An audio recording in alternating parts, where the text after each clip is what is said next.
ছাড়াছাড়ি, বরং তোমরা উম্মাতাও ওয়াসাতা, মধ্যখানের উম্মত, তার মানে ভারসাম্যপূর্ণ মধ্যম পন্থা অবলম্বনকারী উম্মত। কথা পরিষ্কার? কেন বললেন মধ্যম পন্থা? বাড়াবাড়িও করতে পারবে না, ছাড়াছাড়িও করতে পারবে না। যদি বাড়াবাড়ি করো তুমি খায়রে উম্মত, শ্রেষ্ঠ উম্মত থাকবে না। যদি ছাড়াছাড়ি করো তুমি শ্রেষ্ঠ উম্মত থাকবে না। যদি শ্রেষ্ঠ উম্মতের এই লকব, এই উপাধি ধরে রাখতে চাও, তাহলে তোমাকে উম্মতে ওয়াসাত হতে হবে, মধ্যম পন্থা অবলম্বনকারী ভারসাম্যপূর্ণ উম্মত হতে হবে। আল্লাহ রাব্বুল আলামিন আমাদেরকে উম্মতে ওয়াসাত তথা মধ্যম পন্থা অবলম্বনকারী ভারসাম্যপূর্ণ উম্মত হিসেবে মৃত্যু পর্যন্ত এই পৃথিবীতে বেঁচে থাকার তৌফিক দান করুন। এতটুকু কথা তো বুঝলাম। তাইলে আমি আরেকবার আপনাদের কাছে শুনতে চাই যে খায়রে উম্মত, শ্রেষ্ঠ উম্মত, এই লকবটা ধরে রাখতে হলে যেই কোয়ালিটি, যেই বৈশিষ্ট্য আমার মধ্যে থাকতে হবে, ওই বৈশিষ্ট্যটার নাম কি? ওয়াসাত। কি? উম্মতে ওয়াসাত। বলেন উম্মতে ওয়াসাত শব্দটা মনে রাখবেন। ভারসাম্যপূর্ণ, ওয়াসাত মানে ভারসাম্যপূর্ণ মধ্যম পন্থা অবলম্বনকারী উম্মত। এতটুকু কথা তো বুঝলাম। এবার আপনাদের কাছে আমার একটা প্রশ্ন, ইনসাফপূর্ণভাবে জবাব দিবেন। প্রশ্নটা হলো, আমাদের মধ্যে বাড়াবাড়ি আছে কিনা? সবাই বলতে হবে। ছাড়াছাড়ি আছে কিনা? মাশাআল্লাহ, সত্য কথা স্বীকার করার জন্য সবাইকে ধন্যবাদ। তাইলে এখন রেজাল্ট কি? আপনারাই বলছেন বাড়াবাড়িও আছে, ছাড়াছাড়িও আছে। আল্লাহ পাক বলে দিলেন বাড়াবাড়িও থাকতে পারবে না, ছাড়াছাড়িও থাকতে পারবে না। বাড়াবাড়িও থাকতে পারবে না, ছাড়াছাড়িও থাকতে পারবে না। বাড়াবাড়ি থাকলেও তুমি খায়রে উম্মত থাকবে না, ছাড়াছাড়ি থাকলেও তুমি কি খায়রে উম্মত থাকবে না। এখন আপনারাই বলছেন আমাদের মধ্যে বাড়াবাড়িও আছে, ছাড়াছাড়িও। এখন আমাদের জানা দরকার কিরকম বাড়াবাড়ি আছে, কিরকম ছাড়াছাড়ি আছে। দুই একটা উদাহরণ যদি সামনে চলে আসে তাইলে আমাদের সতর্ক থাকা সহজ হবে। ঠিক কিনা বলেন? আপনারা তো বলেছেন ঠিক আছে, সত্য কথা বলেছেন, বাস্তব কথা বলেছেন, কিন্তু এই বাড়াবাড়িটা আমাদের মধ্যে কি আছে এবং কাদের মধ্যে আছে, ছাড়াছাড়িটা আমাদের মধ্যে কি আছে এবং কাদের মধ্যে আছে, এটা জানার দরকার আছে না নাই? জানলে সুবিধা হবে। আমরা ওই বাড়াবাড়ি থেকেও বিরত থাকবো, আবার যারা বাড়াবাড়ি করে তাদের থেকেও দূরে থাকবো, আবার ছাড়াছাড়ি থেকেও দূরে থাকবো, যারা ছাড়াছাড়ির শিকার তাদের থেকেও আমাদের বেঁচে থাকা সহজ হবে। ঠিক কিনা বলেন? আল্লাহ আমাদেরকে বুঝার তৌফিক দান করেন। পূর্বের উম্মতেরা বাড়াবাড়ি করেছে। আল্লাহ পাক কোরআনে বলেছেন যে তারা নবীকে তাজিম করতে করতে, সম্মান করতে করতে নবীর পুত্র ঘোষণা দিয়েছে, আর আল্লাহর পুত্র ঘোষণা দিয়েছে। আর আল্লাহর পুত্র ঘোষণা দেওয়ার অর্থ কি? বাপ যেই জাতের হয় সন্তানও ওই জাতেরই হয়। ঠিক কিনা বলেন? বাপ যদি মানুষ হয় তো সন্তানও কি মানুষ। বাপ যদি গরু হয় সন্তানও কি গরুর ঘরে গরু জন্ম নেয়, বিড়ালের ঘরে বিড়াল জন্ম নেয়, কুকুরের ঘরে কুকুর জন্ম নেয়, মুরগির ঘরে মুরগি জন্ম নেয়, মানুষের ঘরে মানুষ জন্ম নেয়, জিনের ঘরে জিন জন্ম নেয়। তাহলে আল্লাহর পুত্র যদি তুমি বলো, তাহলে আল্লাহর ঘরে কে জন্ম নেয়? নাউজুবিল্লাহ। তাইলে তারা আল্লাহর সাথে শরীক করলো কি করলো না? আল্লাহর পুত্র ঘোষণা দেওয়ার অর্থ হলো তারা ওই নবীকেও আল্লাহর সাথে শরীক করেছে, শিরকের গুনাহে লিপ্ত হয়েছে, তাই না? যারা ঈসা আলাইহিস সালামকে আল্লাহর পুত্র বলেছে তারা শিরকের গুনাহের মধ্যে লিপ্ত হয়েছে। এখন আপনাদেরকে আগে বুঝতে হবে শিরিক এটা দুই প্রকার। শিরিক কয় প্রকার? দুই প্রকার। একটা হলো শিরিক ফিজ জাত, আমার সাথে বলেন শিরিক ফিজ জাত। আরেকটা শিরিক ফিজ সিফাত। শিরিক ফিজ জাত, শিরিক ফিজ সিফাত, শিরিক ফিজ জাত, শিরিক ফিজ সিফাত। এই শিরিক দুই প্রকার। একটা শিরিক ফিজ জাত, অর্থাৎ আল্লাহ পাকের জাতের সাথে শরীক করা। আমি বললাম, কেউ বলল, যেমন খ্রিস্টানরা বলে আল্লাহ তিনজন, নাউজুবিল্লাহ বলেন। ইহুদিরা বলে আল্লাহ দুইজন, নাউজুবিল্লাহ বলেন। হিন্দুরা বলে ভগবান 33 কোটি প্লাস, নাউজুবিল্লাহ বলেন। এটা হলো শিরিক ফি জাত, আল্লাহর জাতের সাথে শিরিক করা, একাধিক খোদা মানা, এটা শিরিক ফি জাত, তাই না? যদি কেউ একাধিক খোদা মানে এটা কি শিরিক? মনে থাকবে এটার নাম কি? শিরিক ফি জাত। বলেন এটার নাম কি? শিরিক ফি জাত। আরেকটা শিরিক আছে, ওটা হলো শিরিক ফি সিফাত। ওটা কি বলেন? ওটা কি? এই নামটা মুখস্থ করেন, এটার মধ্যে এখন লিপ্ত আছেন আপনারা। শিরিক ফি সিফাত বলেন। শিরিক ফি সিফাত। শিরিক ফি সিফাত কাকে বলে? শিরিক ফি সিফাত হলো যে আল্লাহ পাকের কোন গুণের সাথে আল্লাহর কোন মাখলুককে শরীক করা। আল্লাহ পাকের কোন গুণের সাথে আল্লাহর মাখলুককে কি করা? শরীক করা। আপনারা শিক্ষিত মানুষ, বুঝেন, কেউ রাগ করেন না, গোড়ামি করেন না। আমি কোনো আওয়ামী লীগ, বিএনপি, জাতীয় পার্টি আর জামাতের এই জাতি আপনার রাজনৈতিক কথা বলছি না যে আপনি কোন দলে থাকবেন। এই দুনিয়ার এই সমস্ত নেতা যা বলবে আমিও তাই বলবো, নেত্রী যা বলবে আমিও তাই বলবো, এটা কোনো রাজনৈতিক কথা না, এটা আপনার আখিরাত জান্নাত জাহান্নামের কথা। বুঝতে চেষ্টা করুন। শিরিক ফি সিফাতটা কি? আল্লাহ পাকের কিছু গুণ, কিছু বৈশিষ্ট্য এমন আছে যেই গুণটা শুধু আল্লাহর সাথেই বিদ্যমান। এটা শুধু আল্লাহ নিজের জন্য, exceptional for Allah, extra for Allah. Allah নিজের জন্য এটা বরাদ্দ রেখেছেন, কোনো মাখলুককে এই গুণটা দেননি। এমন কোন সিফাত, এমন কোন বৈশিষ্ট্য আল্লাহর আছে না নাই? হ্যাঁ, নাকি আল্লাহর যত গুণ আছে সব আমাদের মধ্যে আছে? হ্যাঁ, আচ্ছা, আল্লাহ পাকের এক্সট্রা যে গুণগুলো আছে, যেগুলো আল্লাহ পাক কোনো মাখলুকের মধ্যে দেন নাই, কোনো নবী রসুলকেও দেন নাই, তার মধ্যে একটা গুণ হলো আল্লাহ পাক হাজের নাজের। যে আল্লাহ রব্বুল আলামিন পূর্বে যত নবী রসুল দুনিয়াতে পাঠিয়েছেন, পূর্বের নবী রসুলগণকে দুনিয়াতে পাঠানোর ক্ষেত্রে আল্লাহ পাকের একটি সুন্নত ছিল, একটি তরিকা ছিল।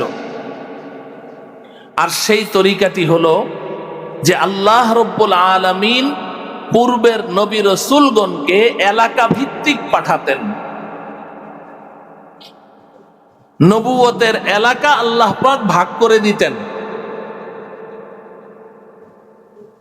একই সাথে আল্লাহ পাক একাধিক নবীকে দুনিয়াতে পাঠাতেন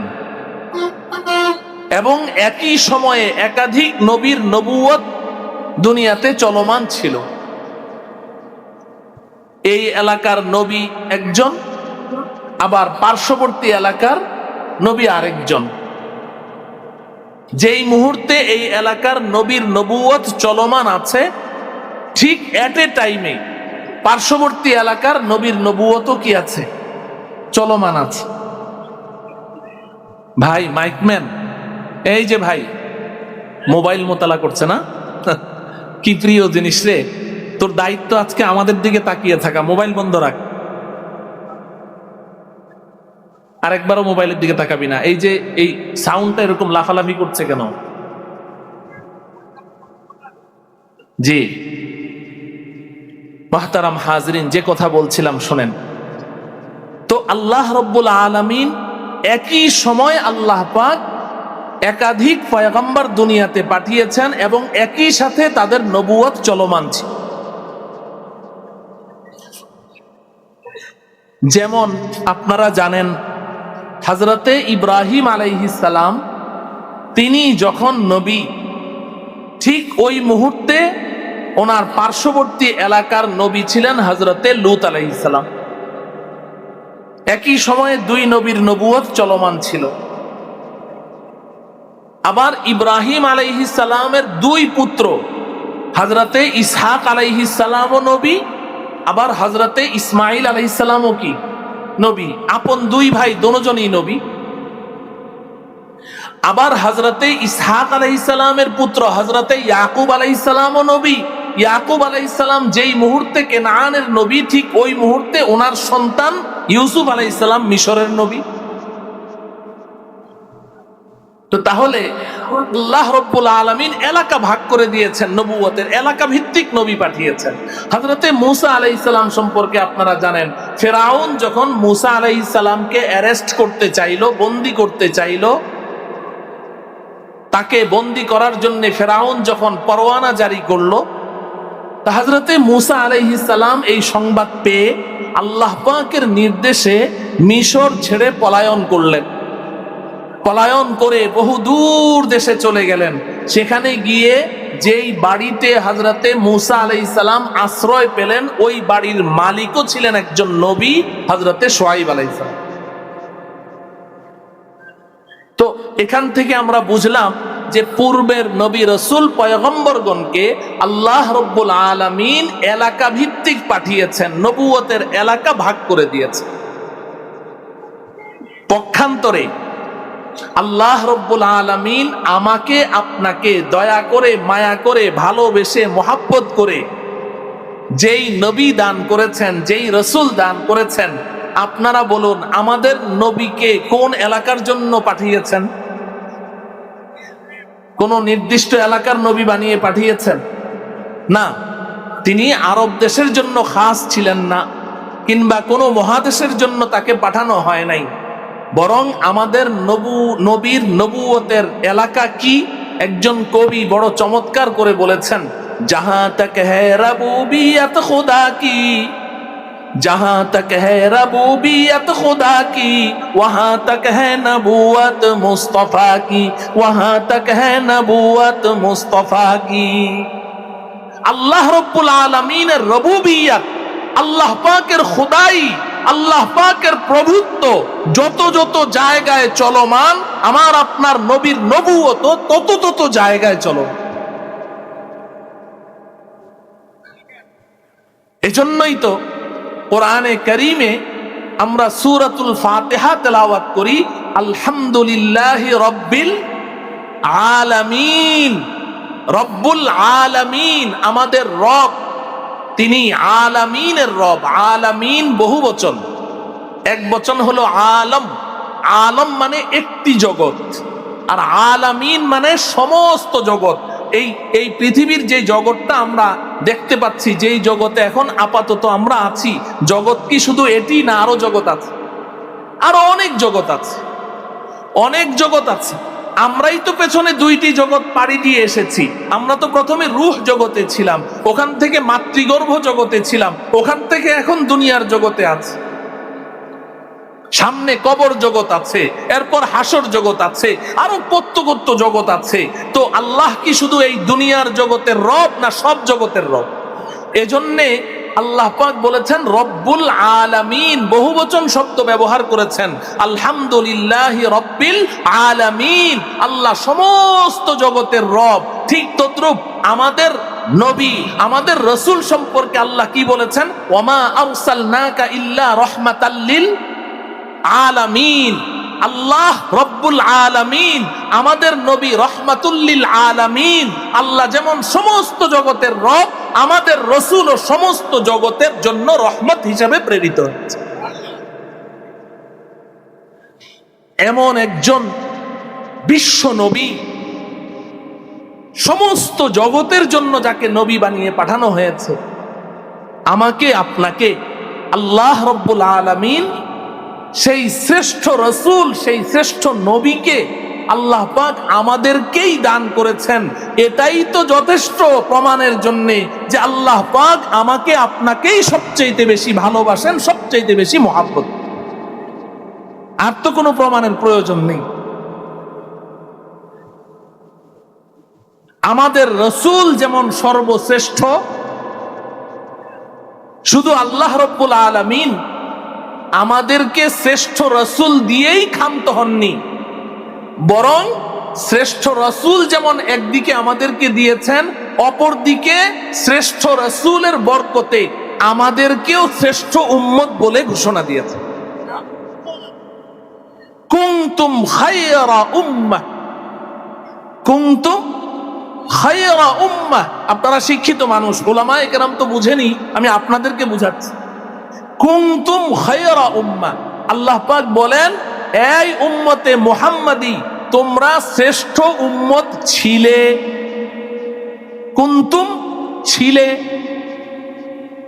কুনতুম খায়রা উম্মাহ, তোমরা শ্রেষ্ঠ উম্মত ছিলে। কিরে ভাই, কথাটা কেমন হলো? আপনি যদি আপনার সন্তানকে ডেকে বলেন যে বাবা তুই তো ভালোই ছিলি, তার মানে এখন কথা বলে না, এখন খারাপ হয়ে গেছিস। কথাটা এমন না যে বাবা তুই তো ভালোই ছিলি, তো ভালোই ছিলি মানে কি এখন তুই আগের মতো কি নেই, ভালো নেই। কথাটার অর্থ এমন দাঁড়ায় কিনা? তো এখন আল্লাহ পাক আমাদেরকে বলছেন কুনতুম খায়রা উম্মাহ, তোমরা শ্রেষ্ঠ উম্মত ছিলে, তার মানে বোঝা যায় এখন নাই। কথাটা এভাবে আল্লাহ কেন বললেন কুনতুম খায়রা উম্মাহ? এটার ব্যাখ্যাটা বুঝেন। শাইখুত তাফসীর আল্লামা ইদ্রিস কান্দলভী রহমতুল্লাহি আলাইহি, তিনি মিশকাত শরীফ একটি হাদিসের কিতাব, এই হাদিসের কিতাবের তিনি একটা ব্যাখ্যা গ্রন্থ লিখেছেন আত-তা'লিকুস সবিহ।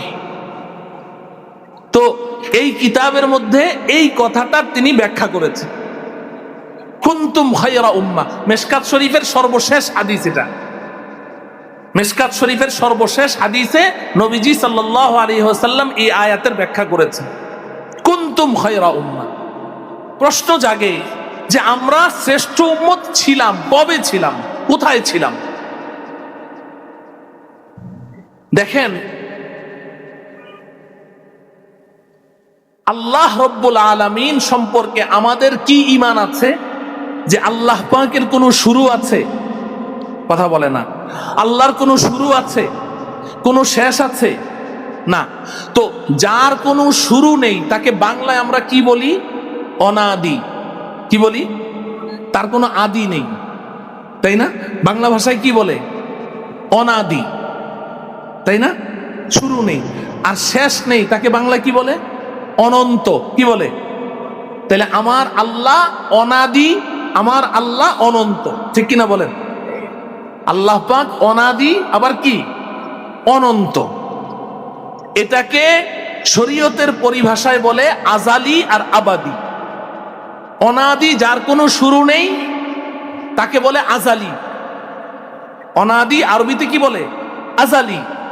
আল্লাহ আজালি, আল্লাহ অনাদি, আল্লাহর কোনো শুরু নেই। আবার আল্লাহ পাক অনন্ত, আবাদি। আবাদি মানে তার কোনো শেষ নেই। এবার বুঝেন, আল্লাহর যেমন শুরু নেই, আল্লাহ পাকের কিছু সিফাত আছে, কিছু গুণ আছে। আল্লাহ যখন থেকে আছেন ওই গুণগুলো আল্লাহর সাথে তখন থেকেই আছে। আল্লাহর যেমন শুরু নেই, আল্লাহর ওই সমস্ত সিফাতে জাতি এগুলোরও শুরু নেই। সিফাতে জাতি বলা হয়। আল্লাহ পাকের সত্তাগত কিছু গুণ আছে। যেমন আমি আপনাদেরকে বুঝাই, আপনারা অবশ্যই বুঝবেন। আল্লাহ পাক সামিয়া, আল্লাহ পাক বাসির, আল্লাহ সর্বশ্রোতা, আল্লাহ সর্বদ্রষ্টা, আল্লাহ সব শুনেন, আল্লাহ সব দেখেন। আমার প্রশ্নের জবাব দিবেন, আল্লাহ কবে থেকে শুনেন? কথা বলে না। আল্লাহ যখন থেকে আছেন তখন থেকেই কি সর্বশ্রোতা। আল্লাহ কবে থেকে দেখেন? যখন থেকে আল্লাহ আছেন তখন থেকেই। তাইলে আল্লাহর যেমন শুরু নাই, আল্লাহর এই শ্রবণ করার শক্তি, এই গুণটারও কোনো কি নাই, শুরু নাই, এটাও অনাদি, ঠিক কিনা? আল্লাহর যেমন শুরু নেই, আল্লাহ যে সর্বদ্রষ্টা, সব দেখেন, হাজের নাজের, এই গুণেরও কোনো শুরু নাই। আল্লাহ যেমন আজালি, আল্লাহ যেমন অনাদি, ঠিক আল্লাহর এই শ্রবণ করার এই গুণটাও অনাদি। আল্লাহ যেমন অনাদি, এরকম আল্লাহ পাক যে দেখেন এই গুণটাও অনাদি, এটারও কোনো শুরু নাই। আমার কথাটা কি বুঝে আসে? নাকি এমন যে না আল্লাহ আছেন তো অনাদি থেকে, কিন্তু শ্রবণ করার গুণটা আল্লাহর সাথে পরে অ্যাড হয়েছে, এরকম নাকি? কথা বুঝেন? ঠিক তদ্রূপ আল্লাহ পাকের আরেকটা গুণ আছে, এটা হলো আলিম। আল্লাহ সর্বজ্ঞানী, সব জানে। আল্লাহ পাকের এই জানার গুণটা, এটা কবে থেকে? এটাও কি অনাদি, এটার কোনো শুরু আছে? এটারও কোনো শুরু নাই। আল্লাহ সব জানেন, আল্লাহর ইলমেরও কোনো শুরু নাই। এবার বুঝেন, আল্লাহ পাক আমাদেরকে বলছেন কুনতুম খায়রা উম্মাহ, তোমরাই শ্রেষ্ঠ উম্মত ছিলে। কবে থেকে ছিলাম? কবে থেকে ছিলাম? আল্লাহ পাকের এলেম জবে থেকে আল্লাহর সাথে আছে, ওই আল্লাহর এলেমের মধ্যে তখন থেকেই তোমরা সর্বশ্রেষ্ঠ উম্মত ছিল। কথা পরিষ্কার? এমনটা নয় যে আল্লাহ পাক আমাদের নবীজিকে দুনিয়াতে পাঠালেন, দুনিয়াতে পাঠানোর পরে আমরা যখন শ্রেষ্ঠ নবী পেলাম, তখন আল্লাহ সিদ্ধান্ত নিয়েছেন যে ঠিক আছে, যা তোদেরকে যখন শ্রেষ্ঠ নবী দিয়েই দিলাম, যা তোদেরকে আমি শ্রেষ্ঠ উম্মত বানিয়ে দিলাম। সিদ্ধান্তটা আল্লাহ পাক পরে নিয়েছেন। না না, এমন না। আল্লাহ বলছেন কুনতুম খায়রা উম্মাহ, এই উম্মতে মুহাম্মাদি, আমি আল্লাহ যেদিন থেকে আছি, আমার ইলম যেদিন থেকে আমার সাথে আছে, ওদিন থেকেই আমি আল্লাহর সিদ্ধান্ত আমি তোদেরকেই সর্বশ্রেষ্ঠ উম্মত বানাবো। কুনতুম খায়রা উম্মাহ, এটা একটা ব্যাখ্যা করেছেন শাইখুত তাফসীর আল্লামা ইদ্রিস কান্দলভী রাহমাতুল্লাহ আলাইহি, এক নাম্বার ব্যাখ্যা করেছেন। দুই নাম্বার আরেকটা ব্যাখ্যা বলি, যেহেতু কথায় কথা চলে আসে। কুনতুম খায়রা উম্মাহ, তোমরাই সর্বশ্রেষ্ঠ উম্মত ছিলে। তার মানে কবে ছিলে? হযরতে আদম আলাইহিস সালাম থেকে নিয়ে হযরতে ঈসা আলাইহিস সালাম পর্যন্ত আল্লাহ রাব্বুল আলামিন যত কিতাব নাযিল করেছেন নবীগণের কাছে, সব নবীকে তো কিতাব দেন নাই, দিয়েছেন নাকি? না, সব নবীগণকে কিতাব দেননি।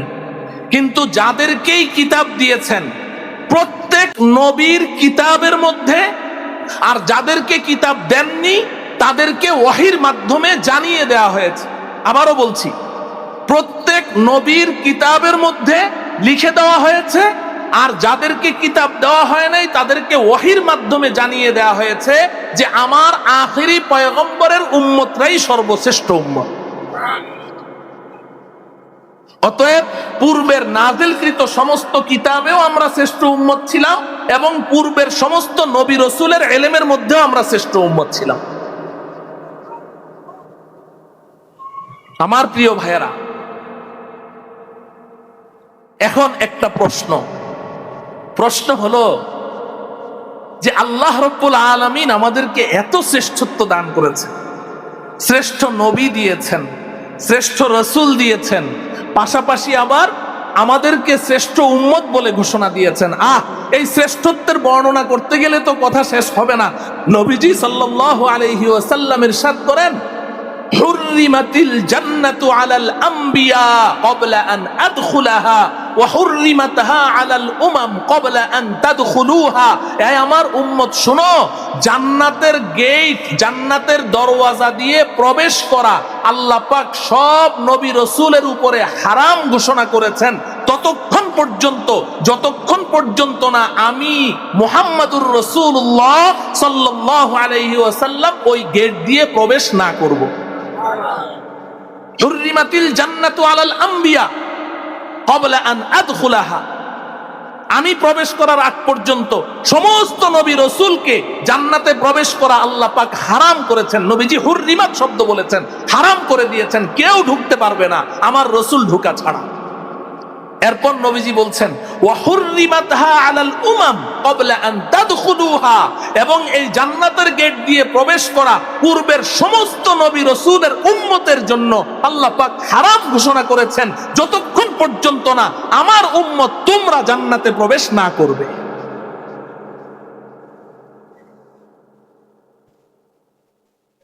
আল্লাহু আকবার। আমার প্রিয় ভাইয়েরা, এই যে শ্রেষ্ঠত্ব আল্লাহ পাক আমাদেরকে দিলেন, শ্রেষ্ঠত্ব দান করলেন, এই শ্রেষ্ঠত্ব এটা ধরে রাখার জন্য আল্লাহ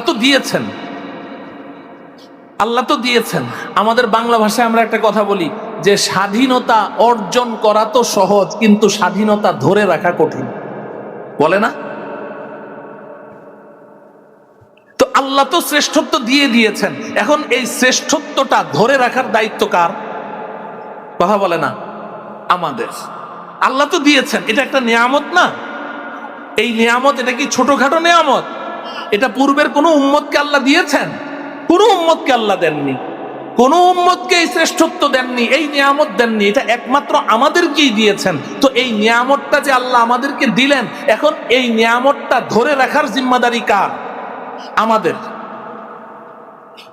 এখন প্রশ্ন হলো যে এই শ্রেষ্ঠত্বের এই খায়রে উম্মত, কুনতুম খায়রা উম্মাহ, কুনতুম খায়রা উম্মাহ, খায়রা উম্মাহ মানে শ্রেষ্ঠ উম্মত, খায়রা উম্মাহ শ্রেষ্ঠ উম্মত।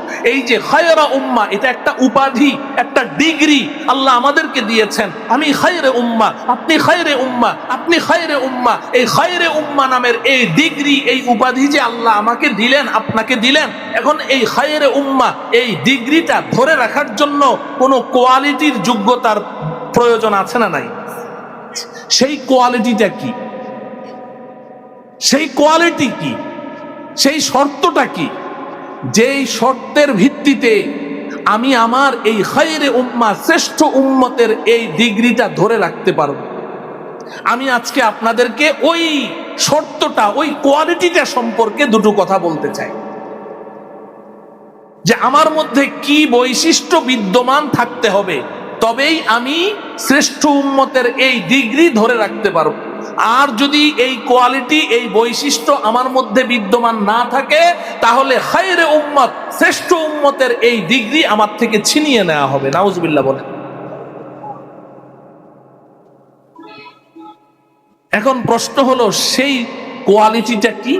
এটা আল্লাহ রাব্বুল আলামিন সূরাতুল বাকারার 142 নং আয়াতে বলেছে। আজকে যেহেতু তাফসীরুল কোরআন মাহফিল, আমি ওই শব্দটার তাফসীর করতে চাই। আল্লাহ রাব্বুল আলামিন বলেন, ওয়াকাযালিকা জাআলনাকুম উম্মাতাও ওয়াসাতা, ওয়াকাযালিকা জাআলনাকুম উম্মাতাও ওয়াসাতা। আল্লাহ বলেন, এই উম্মতে মুহাম্মাদি, তেমনি ভাবে আমি আল্লাহ তোমাদেরকে উম্মতে ওয়াসাত হিসেবে সৃষ্টি করেছি। সুবহানাল্লাহ বলেন। উম্মতে ওয়াসাত, আজকে এই 3 অক্ষরের একটা শব্দ, এই শব্দটার তাফসীর হবে ওয়াসাত। ওয়াও সিন ত, ওয়াও সিন ত, ওয়াসাতুন। এই ওয়াসাতুন এই শব্দটা, এটাই হচ্ছে আমাদের ওই শর্ত, ওই কোয়ালিটি, যেই কোয়ালিটি আমার আপনার মধ্যে বিদ্যমান থাকবে তো আমি শ্রেষ্ঠ উম্মত থাকব। আর এই কোয়ালিটি যদি আমার থেকে সরে যায়, আমি শ্রেষ্ঠ উম্মত থাকতে পারবো না। এই নিয়ামত আল্লাহ পাক আমার থেকে ছিনিয়ে নিয়ে যাবে। এই কোয়ালিটিটার আরবি শব্দটা মনে রাখতে হবে, ওয়াসাত। বলেন, ওয়াও সিন ত, ওয়াও জবর ওয়া, সিন জবর সা, ত 2 পেশ তুন, ওয়াসাতুন। তো সাকিন করলে কি হবে? ওয়াসাত, তাই না? ওয়াসাত। এই ওয়াসাত এই শব্দটা, এই শব্দটাকে 2 ভাবে পড়া যায়। সিনের মধ্যে আপনি জজম দিয়ে পড়তে পারেন ওয়াসতুন, ওয়াও সিন জবর ওয়াস, ত 2 পেশ তুন, ওয়াসতুন। আবার ওয়াও জবর ওয়া, সিন জবর সা, ত 2 পেশ তুন, ওয়াসাতুন। 2 ভাবে পড়া যায়, দুটোটার অর্থ একই। সবার মনোযোগ আছে তো?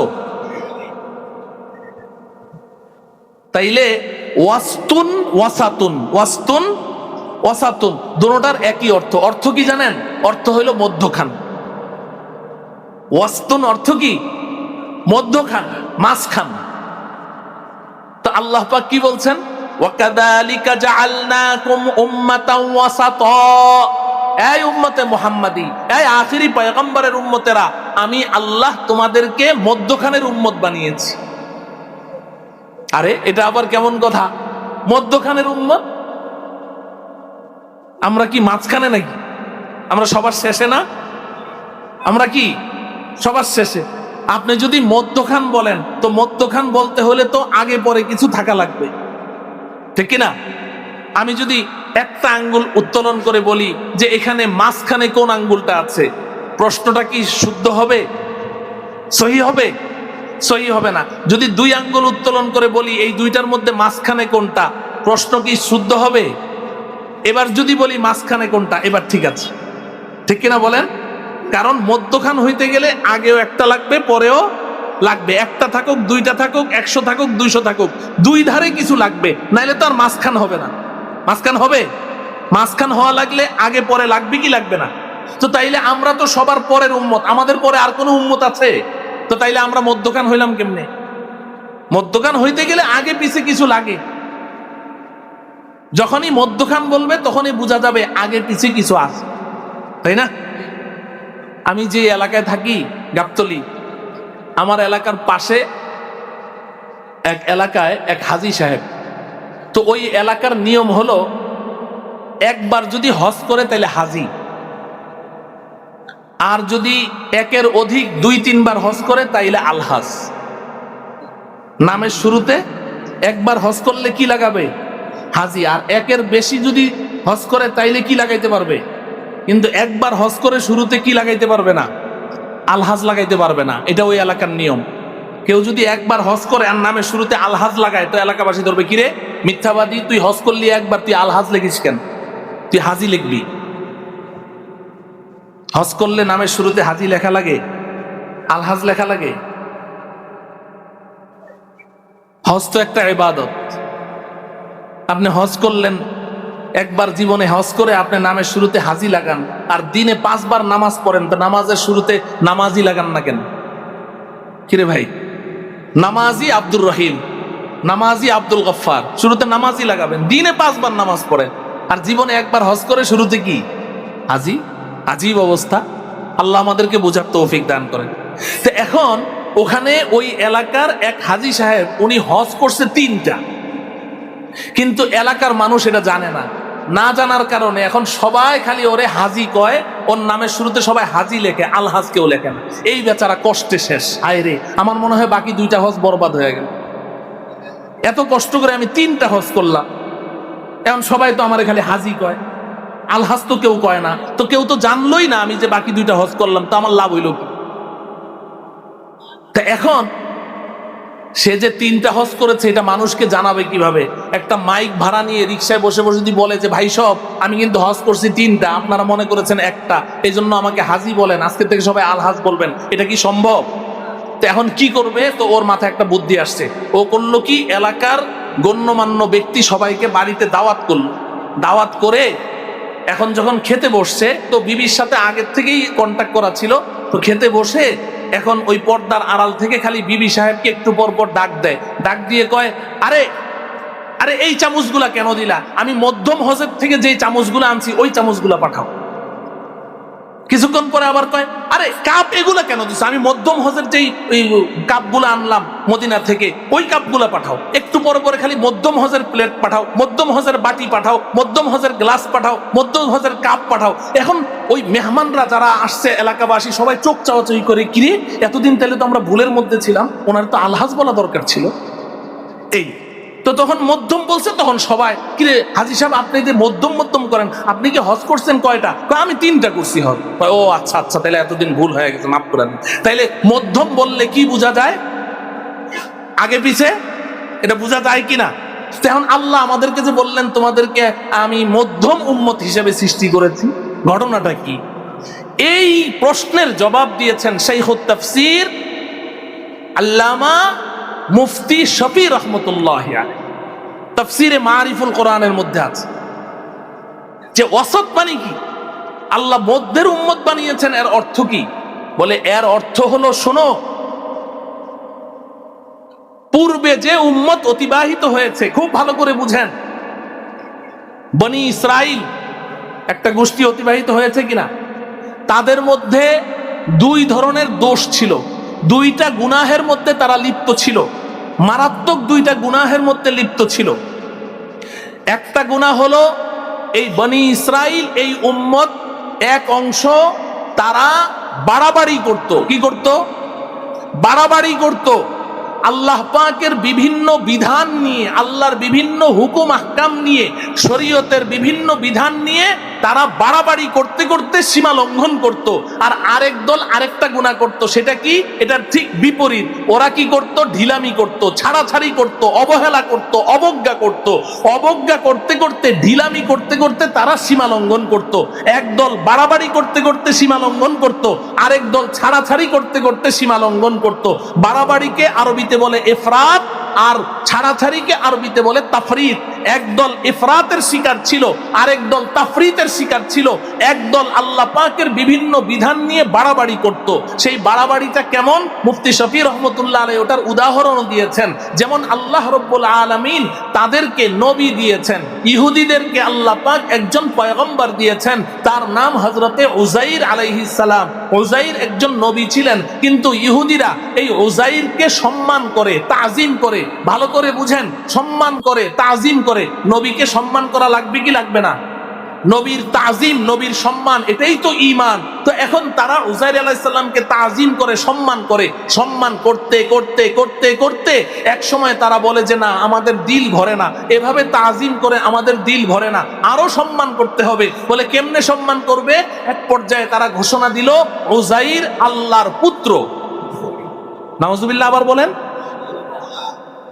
আচ্ছা বলেন, একজন নবীকে তো তাজিম করতে হবে, সম্মান করতে হবে।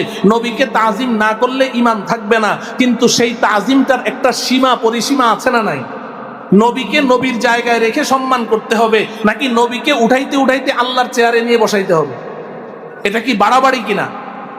আরেক দল নাসারা, ঈসা আলাইহিস সালামের উম্মত, এদেরকে আল্লাহ পাক নবী দিয়েছেন হযরতে ঈসা আলাইহিস সালাম। এই ঈসা আলাইহিস সালামকেও এই নাসারা এরা সম্মান করতে করতে এক পর্যায়ে ঘোষণা দিল ঈসা আল্লাহর পুত্র। কোরআনে কারীমে আল্লাহ বলছেন, ওয়াকালাতিল ইয়াহুদু উযাইরুন ইবনুল্লাহ ওয়াকালাতিন নাসারাল মাসীহু ইবনুল্লাহ। আল্লাহ বলেন, আমি ইহুদিদেরকে দিলাম উযাইর পয়গম্বর, ওরা ঘোষণা দিল উযাইর আল্লাহর পুত্র। নাসারাদেরকে দিলাম ঈসা পয়গম্বর, এরা ঈসাকে সম্মান করতে করতে বলল আল্লাহর পুত্র। আপনারা বলেন ইনসাফের সাথে, যদি কেউ নবীকে আল্লাহর পুত্র ঘোষণা করে তাহলে এটা বাড়াবাড়ি কিনা? বাড়াবাড়ি। একটা উদাহরণ দিলাম, এমন আরো অনেক বাড়াবাড়ির মধ্যে তারা লিপ্ত ছিল। এটা একটা অপরাধ ছিল, ইফরাতের শিকার ছিল। আর ঠিক এর বিপরীতে আরেক দল ইহুদি, আরেক দল নাসারা। এই ইহুদিরা বিশেষ করে বনি ইসরাইল, একদিকে একদল তো নবীকে এত সম্মান করলো যে আল্লাহর পুত্র ঘোষণা দিল, আরেক দিকে তারা নবী রাসূল পয়গম্বরকে এত অসম্মান, এত অসম্মান, এত অসম্মান করলো যে নিজ হাতে কয়েকশো নবীকে তারা কতল করে দিয়েছে। তাইলে পূর্বের পয়গম্বরের উম্মতেরা কয় ধরনের অপরাধে লিপ্ত ছিল? সবাই বলেন। দুই ধরনের। একটা ছিল বাড়াবাড়ি, আর একটা ছিল ছাড়াছাড়ি। শব্দ দুইটা মনে রাখবেন, একটা ছিল কি বাড়াবাড়ি, আর একটা ছিল ছাড়াছাড়ি। দুটোটাই মারাত্মক গুনাহ। এবার শুনেন, আল্লাহ রাব্বুল আলামিন আমাদেরকে বলছেন, ওয়াকাযালিকা জাআলনাকুম উম্মাতাও ওয়াসাতা। এই উম্মতে মুহাম্মাদি, আমি আল্লাহ তোমাদেরকে যে শ্রেষ্ঠ উম্মতের উপাধিটা দিয়েছি না, এই শ্রেষ্ঠ উম্মতের লকব, এই ডিগ্রি, এই উপাধি ধরে রাখতে হলে তোমাদের মধ্যে থাকবে না কোনো বাড়াবাড়ি, থাকবে না কোনো ছাড়াছাড়ি, বরং তোমরা উম্মাতাও ওয়াসাতা, মধ্যখানের উম্মত। তার মানে ভারসাম্যপূর্ণ, ভারসাম্যপূর্ণ মধ্যম পন্থা অবলম্বনকারী উম্মত। কথা পরিষ্কার? কেন বললেন মধ্যম পন্থা? বাড়াবাড়িও করতে পারবে না, ছাড়াছাড়িও করতে পারবে না। যদি বাড়াবাড়ি করো তুমি খায়রে উম্মত, শ্রেষ্ঠ উম্মত থাকবে না। যদি ছাড়াছাড়ি করো তুমি শ্রেষ্ঠ উম্মত থাকবে না। যদি শ্রেষ্ঠ উম্মতের এই লকব, এই উপাধি ধরে রাখতে চাও, তাহলে তোমাকে উম্মতে ওয়াসাত হতে হবে, মধ্যম পন্থা অবলম্বনকারী ভারসাম্যপূর্ণ উম্মত হতে হবে। আল্লাহ রাব্বুল আলামিন আমাদেরকে উম্মতে ওয়াসাত তথা মধ্যম পন্থা অবলম্বনকারী ভারসাম্যপূর্ণ উম্মত হিসেবে মৃত্যু পর্যন্ত এই পৃথিবীতে বেঁচে থাকার তৌফিক দান করুন। এতটুকু কথা তো বুঝলাম। তাইলে আমি আরেকবার আপনাদের কাছে শুনতে চাই যে খায়রে উম্মত, শ্রেষ্ঠ উম্মত, এই লকবটা ধরে রাখতে হলে যেই কোয়ালিটি, যেই বৈশিষ্ট্য আমার মধ্যে থাকতে হবে, ওই বৈশিষ্ট্যটার নাম কি? ওয়াসাত। কি? উম্মতে ওয়াসাত। বলেন উম্মতে, উম্মতে ওয়াসাত। শব্দটা মনে রাখবেন। ভারসাম্যপূর্ণ। ওয়াসাত মানে ভারসাম্যপূর্ণ, মধ্যম পন্থা অবলম্বনকারী উম্মত। এতটুকু কথা তো বুঝলাম। এবার আপনাদের কাছে আমার একটা প্রশ্ন, ইনসাফপূর্ণ ভাবে জবাব দিবেন। প্রশ্নটা হলো, আমাদের মধ্যে বাড়াবাড়ি আছে কিনা? সবাই বলতে হবে। ছাড়াছাড়ি আছে কিনা? মাশাআল্লাহ। সত্য কথা স্বীকার করার জন্য সবাইকে ধন্যবাদ। তাইলে এখন রেজাল্ট কি? আপনারাই বলছেন বাড়াবাড়িও আছে, ছাড়াছাড়িও আছে। আল্লাহ পাক বলে দিলেন বাড়াবাড়িও থাকতে পারবে না, ছাড়াছাড়িও থাকতে পারবে না। বাড়াবাড়িও থাকতে পারবে না, ছাড়াছাড়িও থাকতে পারবে না। বাড়াবাড়ি থাকলেও তুমি খায়রে উম্মত থাকবে না, ছাড়াছাড়ি থাকলেও তুমি কি খায়রে উম্মত থাকবে না। এখন আপনারাই বলছেন আমাদের মধ্যে বাড়াবাড়িও আছে, ছাড়াছাড়িও। এখন আমাদের জানা দরকার কিরকম বাড়াবাড়ি আছে, কিরকম ছাড়াছাড়ি আছে। দুই একটা উদাহরণ যদি সামনে চলে আসে তাইলে আমাদের সতর্ক থাকা সহজ হবে, ঠিক কিনা বলেন? আপনারা তো বলেছেন ঠিক আছে, সত্য কথা বলেছেন, বাস্তব কথা বলেছেন, কিন্তু এই বাড়াবাড়িটা আমাদের মধ্যে কি আছে এবং কাদের মধ্যে আছে, ছাড়াছাড়িটা আমাদের মধ্যে কি আছে এবং কাদের মধ্যে আছে, এটা জানার দরকার আছে না নাই?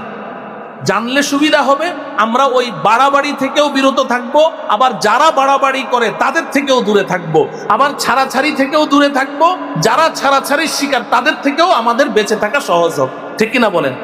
আল্লাহ আমাদেরকে বুঝার তৌফিক দান করেন। পূর্বের উম্মতেরা বাড়াবাড়ি করেছে। আল্লাহ পাক কোরআনে বলেছেন যে তারা নবীকে তাজিম করতে করতে, সম্মান করতে করতে নবীর পুত্র ঘোষণা দিয়েছে, আর আল্লাহর পুত্র ঘোষণা দিয়েছে। আর আল্লাহর পুত্র ঘোষণা দেওয়ার অর্থ কি? বাপ যেই জাতের হয় সন্তানও ওই জাতেরই হয়, ঠিক কিনা বলেন? বাপ যদি মানুষ হয় তো সন্তানও কি মানুষ, বাপ যদি গরু হয় সন্তানও কি গরুর ঘরে গরু জন্ম নেয়, বিড়ালের ঘরে বিড়াল জন্ম নেয়, কুকুরের ঘরে কুকুর জন্ম নেয়, মুরগির ঘরে মুরগি জন্ম নেয়, মানুষের ঘরে মানুষ জন্ম নেয়, জিনের ঘরে জিন জন্ম নেয়। তাইলে আল্লাহর পুত্র যদি তুমি বলো, তাহলে আল্লাহর ঘরে কে জন্ম নেয়? নাউজুবিল্লাহ। তাইলে তারা আল্লাহর সাথে শরীক করলো কি করলো না? আল্লাহর পুত্র ঘোষণা দেওয়ার অর্থ হলো তারা ওই নবীকেও আল্লাহর সাথে শরীক করেছে, শিরকের গুনাহে লিপ্ত হয়েছে, তাই না? যারা ঈসা আলাইহিস সালামকে আল্লাহর পুত্র বলেছে তারা শিরকের গুনাহের মধ্যে লিপ্ত হয়েছে। এখন আপনাদেরকে আগে বুঝতে হবে শিরিক এটা দুই প্রকার। শিরিক কয় প্রকার? দুই প্রকার। একটা হলো শিরিক ফিজ জাত, আমার সাথে বলেন শিরিক ফিজ জাত। আরেকটা শিরিক ফিজ সিফাত। শিরিক ফিজ জাত, শিরিক ফিজ সিফাত, শিরিক ফিজ জাত, শিরিক ফিজ সিফাত। এই শিরিক দুই প্রকার। একটা শিরিক ফিজ জাত, অর্থাৎ আল্লাহ পাকের জাতের সাথে শরীক করা। আমি বললাম, কেউ বলল, যেমন খ্রিস্টানরা বলে আল্লাহ তিনজন, নাউজুবিল্লাহ বলেন। ইহুদিরা বলে আল্লাহ দুইজন, নাউজুবিল্লাহ বলেন। হিন্দুরা বলে ভগবান 33 কোটি প্লাস, নাউজুবিল্লাহ বলেন। এটা হলো শিরিক ফি জাত, আল্লাহর জাতের সাথে শিরিক করা, একাধিক খোদা মানা, এটা শিরিক ফি জাত, তাই না? যদি কেউ একাধিক খোদা মানে এটা কি শিরিক? মনে থাকবে এটার নাম কি? শিরিক ফি জাত। বলেন এটার নাম কি? শিরিক ফি জাত। আরেকটা শিরিক আছে, ওটা হলো শিরিক ফি সিফাত। ওটা কি? বলেন ওটা কি? এই নামটা মুখস্থ করেন, এটার মধ্যে এখন লিপ্ত আছেন আপনারা। শিরিক ফি সিফাত বলেন। শিরিক ফি সিফাত। শিরিক ফি সিফাত কাকে বলে? শিরিক ফি সিফাত হলো যে আল্লাহ পাকের কোন গুণের সাথে আল্লাহর কোন মাখলুককে শরীক করা। আল্লাহ পাকের কোন গুণের সাথে আল্লাহর মাখলুককে কি করা? শরীক করা। আপনারা শিক্ষিত মানুষ, বুঝেন, কেউ রাগ করেন না, গোড়ামি করেন না। আমি কোনো আওয়ামী লীগ, বিএনপি, জাতীয় পার্টি আর জামাতের এই জাতি আপনার রাজনৈতিক কথা বলছি না যে আপনি কোন দলে থাকবেন। এই দুনিয়ার এই সমস্ত নেতা যা বলবে আমিও তাই বলবো, নেত্রী যা বলবে আমিও তাই বলবো, এটা কোনো রাজনৈতিক কথা না, এটা আপনার আখিরাত, জান্নাত জাহান্নামের কথা। বুঝতে চেষ্টা করুন। শিরিক ফি সিফাতটা কি?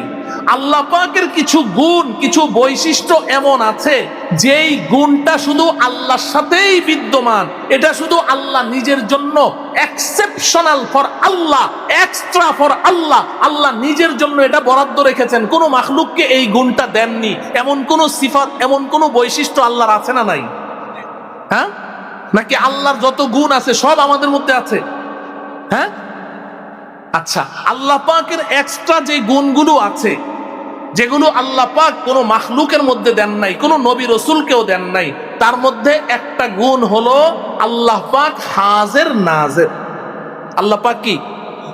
মানে কি? সর্বত্র বিরাজমান, সর্বত্র আল্লাহ সব জায়গায় সমানভাবে বিরাজমান, ঠিক কিনা বলেন? এই গুণটা কোন মাখলুকের মধ্যে আছে? কোন নবীর মধ্যে আছে?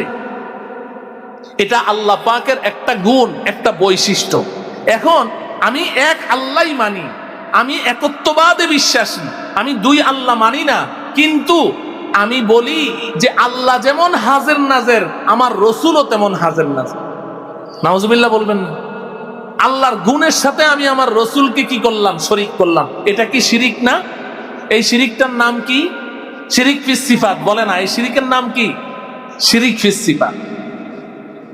আল্লাহ যেমন সর্বত্র বিরাজমান, আল্লাহ যেমন এট এ টাইমে সব জায়গায় বিদ্যমান আছেন, আল্লাহ যেমন সব দেখেন, সব দেখেন, সব দেখেন একসাথে, দূর আর কাছে। আমরা এই কাছেরটা বেশি দেখছি, মাঝখানেরটা আরেকটু কম দেখছি, পিছনের চেহারাগুলো আরেকটু ঝাপসা দেখছি, আর ওই যে পিছনে দাঁড়িয়ে আছে ওনাদের চেহারা আমি ভালো করে দেখতে পাচ্ছি না। তাইলে এই বান্দা, আমরা এত দুর্বল, আমরা কাছে বেশি দেখি, একটু দূরে আরেকটু কম দেখি, আরেকটু দূরে আরেকটু কম দেখি, আরেকটু দূরে কিচ্ছুই দেখি না। আল্লাহ পাকের কাছে কোনো কাছে দূরে আছে না? আল্লাহ সব সমানভাবে দেখেন, সব সমানভাবে দেখেন।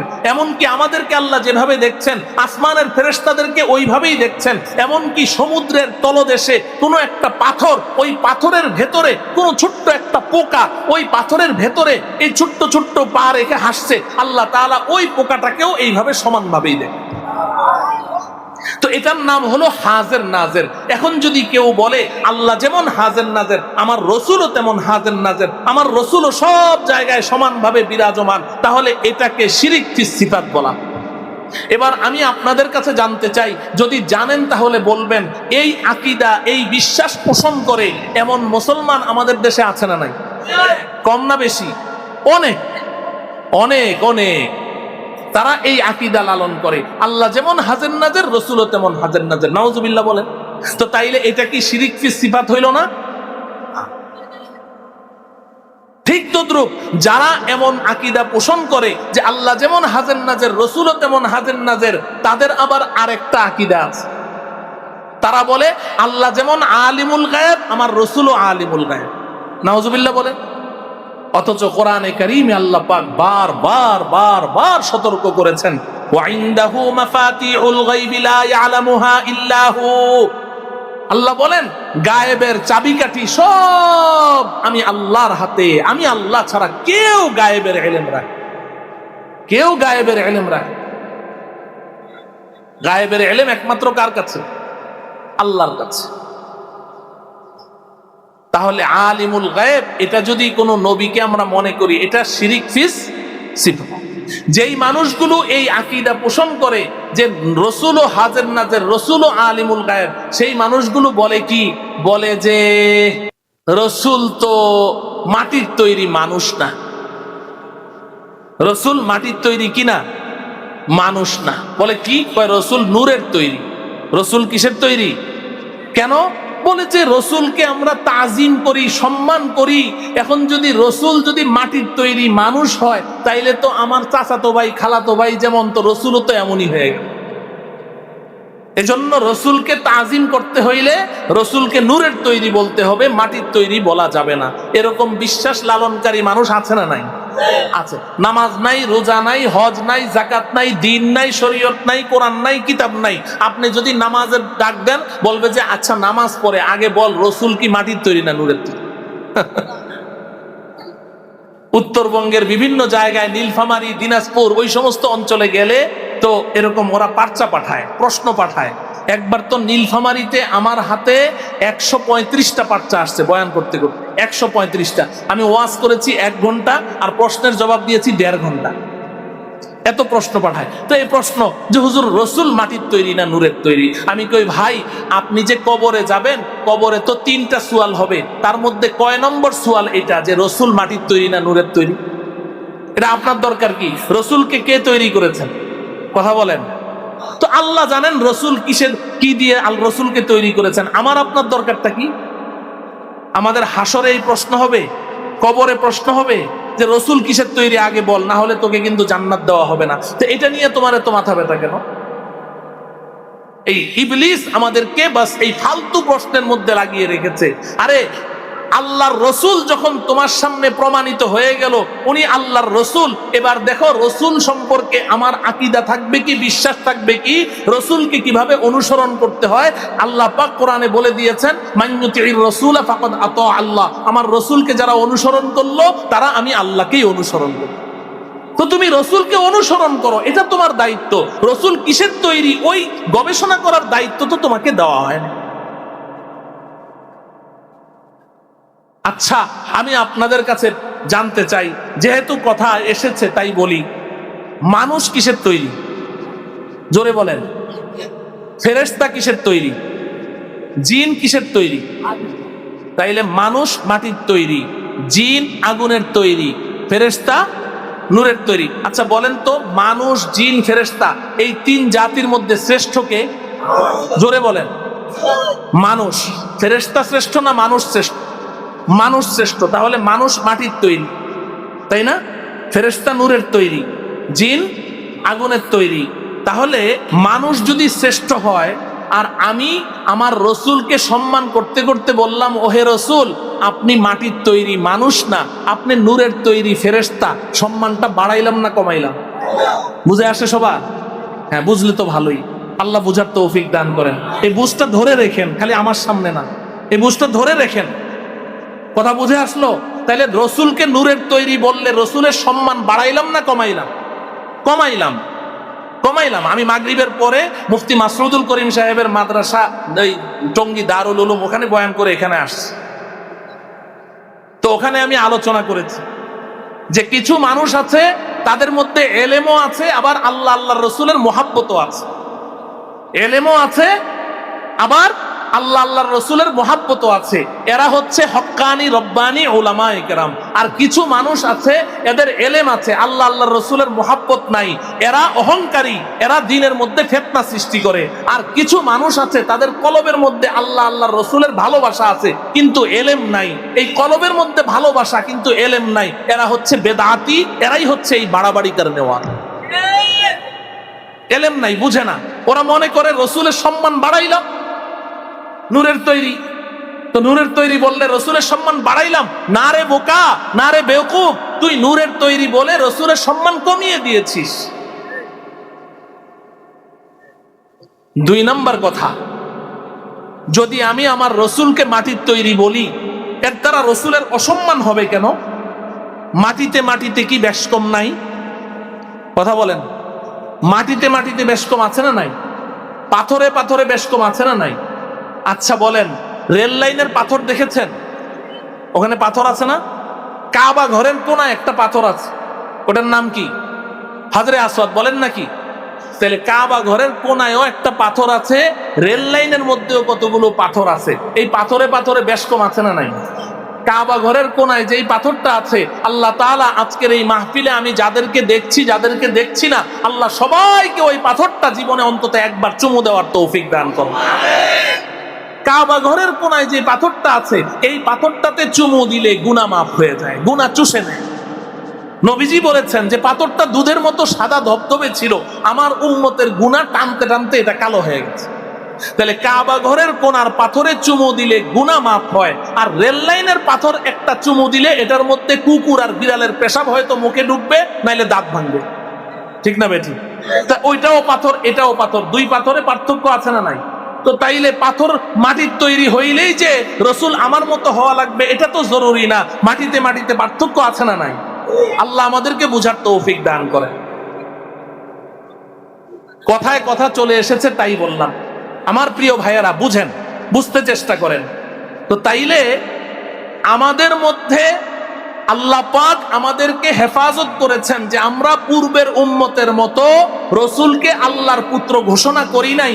এটা আমার রসুলের মুআজিজা, আমার রসুলের বরকত যে এই উম্মত এতটা বাড়াবাড়ি করে নাই, রসুলকে আল্লাহর সেই পুত্র ঘোষণা দেয় নাই, কিন্তু আল্লাহর সিফাতের সাথে তো রসুলকে শরীক করে